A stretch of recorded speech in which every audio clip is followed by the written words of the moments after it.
I went back to my own town after 18 years and found out why no one ever left. I used to brag about where I grew up. When you're a kid, you don't realize how strange it is that nothing bad ever happens. No murders, no robberies, no missing persons, no scandals. In a country this big, that kind of record isn't normal. But in Ashford Hollow, we called it a blessing. Now I know what it really was.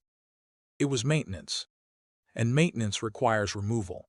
I learned that when I was 15 years old, the night I watched my town bury a man alive. The town that never made the news, Ashford Hollow, sits in northern Pennsylvania, tucked between forest and farmland. Population 31,112. One high school. One sheriff's department. One grocery store. One diner that closes at 8 p.m. sharp.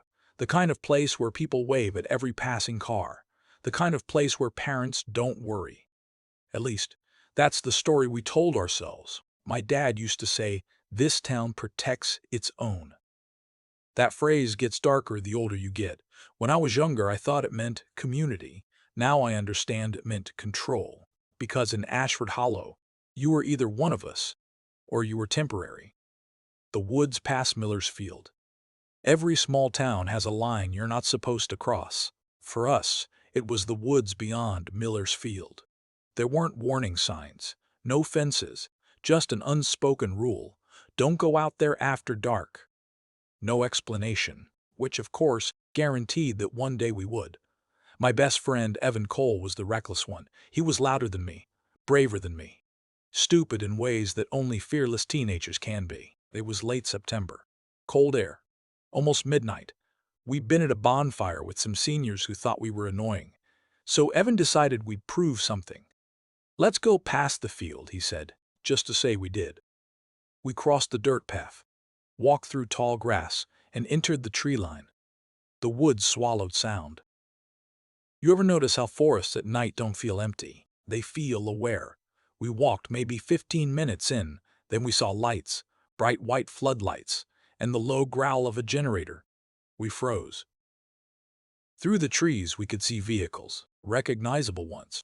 Mayor Henry Tatum's silver Suburban, Sheriff Donnelly's cruiser, Pastor Wright's pickup, town council members, men who shook our hands at parades, men who gave speeches about integrity.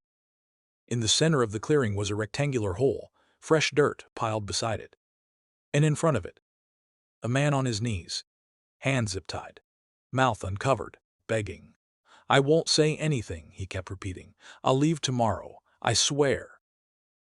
Sheriff Donnelly stepped forward, calm, controlled. "You already said too much." Then they pushed him in. He screamed once. And then dirt started falling. Evan grabbed my arm so tight it hurt. We didn't speak. We didn't breathe. We watched until the screaming stopped. Until the ground flattened. Until it looked like nothing had happened. That's when a branch snapped under Evan's foot. Every head turned. Right toward us. The look I will never forget, Sheriff Donnelly's face when he saw us. Not rage, not shock. Recognition. Like he'd expected it. Like we were part of the equation. Evan whispered, "Run." And we did. We ran blindly. Branches tearing at our clothes, feet slipping on wet leaves. Behind us, I heard shouting. Not panic shouting. Organized shouting. We made it back to the field. Then the road. Then Evan's house. We didn't say a word for 10 full minutes. Then he said it. "We tell someone." But who? The sheriff? The mayor? The pastor? The entire power structure was holding the shovel. That night I didn't sleep, and neither did he. The disappearance Evan didn't show up to school the next morning. Or the next. By day 3 his parents said he'd gone to live with an aunt in Arizona. I'd been to Evan's house dozens of times. He didn't have an aunt in Arizona. His room was emptied in a week. His social media accounts were deleted. The school announced a family relocation. Nobody questioned it. Nobody asked why a 15-year-old boy would vanish overnight without telling his best friend. And here's what chilled me the most. When I looked at people in town, they avoided my eyes. Like they knew. Like they were measuring whether I'd say something. You tell me. Let me ask you something. If you were 15, If the people burying bodies were the same people controlling your police department, your church, your school board, would you speak? Or would you survive? Because survival felt like the only option. I told my parents we needed to move. They brushed it off at first. But something changed after Evan disappeared. My dad started locking doors during the day. My mom stopped going to evening choir practice.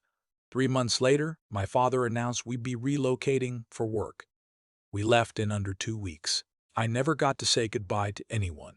Not that there was anyone left to say goodbye to. 18 years of silence, I built a life elsewhere. College in Chicago, career in investigative journalism. Yeah, that wasn't accidental. Some part of me needed to understand power, corruption, secrets. But I never wrote about Ashford Hollow. Because I had no proof. Just a memory of dirt hitting a body until the package arrived. No return address. Inside was a photograph, aerial shot of Miller's Field, and on the back, written in black ink, "Some roots grow deeper." My hand shook. It had been 18 years. Why now? Why remind me? Unless they knew I was thinking about it again. Unless they knew I'd become someone who asks questions for a living. I booked a flight home the next morning. Nothing changes on the surface. Ashford Hollow looked preserved. Same gas station, same diner, same brick courthouse. Sheriff Donnelly was retired now. Mayor Tatum, too. But they still lived there. Still respected.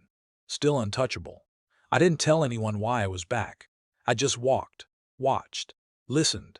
At Marla's diner, conversations lowered when I entered. At the grocery store, people smiled too tightly. And the woods? Still there. Still quiet. I went at night.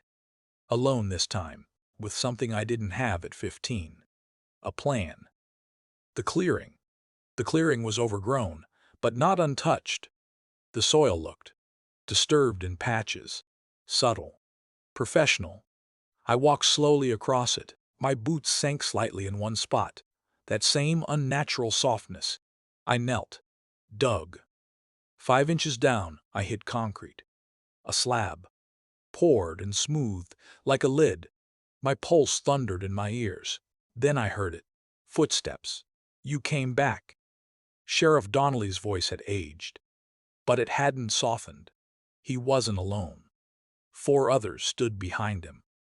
Former mayor, 2 council members, and Pastor Wright, all older, all calm. "We thought you'd learned," the pastor said. I asked them how many. Sheriff Donnelly answered without hesitation, "Enough." Their justification. They didn't deny it, didn't threaten me immediately. They explained, as if I'd finally earned the truth. Ashford Hollow, they said, had been dying decades ago, drugs creeping in, outside investors buying property, crime rising. So they formed a committee, unofficial, to protect the town. Anyone who threatened stability was removed. Drifters, investigators, teenagers who saw too much, like Evan. I asked them if they ever doubted themselves. Sheriff Donnelly looked me dead in the eye. "We gave this town peace. Peace. Built on graves." The trap. They didn't see what they didn't know, was that I'd been preparing for weeks. I had hidden cameras, audio transmitters, and a live encrypted stream running to 3 national outlets. Before entering the woods, I'd tipped off the state attorney general's office anonymously. I told them where to look, what to listen for. When I mentioned the stream, that's when control cracked. Mayor Tatum lunged at me. We fell hard. Someone shouted to shut it down. A gun fired into the air. I tasted blood. My phone slid across the dirt. Sheriff Donnelly reached for it. Sirens. Not local. State police. They froze. For the first time in my life, I saw fear on their faces. Excavation. The clearing was dug up over the next week. 14 bodies. Dating back 30 years. Construction workers. A reporter from Ohio. 2 teenagers. And Evan. DNA confirmed it. He'd been buried under 3 feet of soil. Like a problem solved. The arrests were national news. Ashford Hollow became a headline, the perfect town that perfected disappearance. Aftermath: half the population moved within a year, businesses collapsed, church attendance plummeted. People claimed they had no idea. Maybe some didn't, but silence is a kind of participation. I stood in that clearing one last time before leaving. No floodlights now, no shovels, just open earth. I thought about Evan, about how brave he was, about how close I came to being number 15. And here's the truth that still keeps me up at night. They believed they were heroes. That's what makes it worse. Evil that knows it's evil is predictable. Evil that believes it's righteous, that's unstoppable. Until someone refuses to stay silent. If you've made it this far, ask yourself something. How well do you really know the place you call home? Because sometimes the safest towns are safe for a reason, and sometimes that reason is buried. If this story stayed with you, comment. Silence protects monsters. Like this video if you believe truth matters more than comfort, and subscribe, because Ashford Hollow wasn't unique, it was just exposed. And there are more towns out there, still smiling, still quiet, still digging.